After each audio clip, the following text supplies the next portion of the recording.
মধ্যেও অন্যতম এই মন্দির। কালিকা পুরাণ অনুযায়ী কামরূপ কামাখ্যা দেবী সতীর গর্ভ ও যোনি পড়েছিল।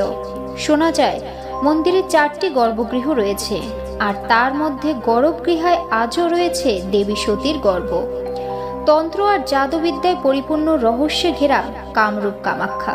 জানা যায় এখানে এমন সাধক রয়েছে যারা তাদের সাধনা আর তন্ত্রবল দ্বারা করতে পারে না এমন কোনো কাজ নেই।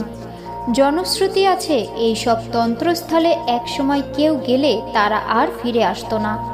এখানে তন্ত্র বলে মানুষকে বশ করে রাখা হতো এবং তাদের অদৃশ্য করে দেওয়া হতো, আবার কাউকে সারা জীবনের জন্য আটকে রাখা হতো এই সব তন্ত্র বা জাদুবিদ্যা দ্বারা।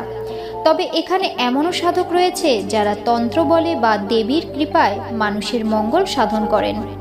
তবে এই কামাখ্যা মন্দিরের রহস্যের শেষ নেই। দেবী কামাখ্যার মন্দিরে সমস্ত পাপ থেকে মুক্তি মেলে।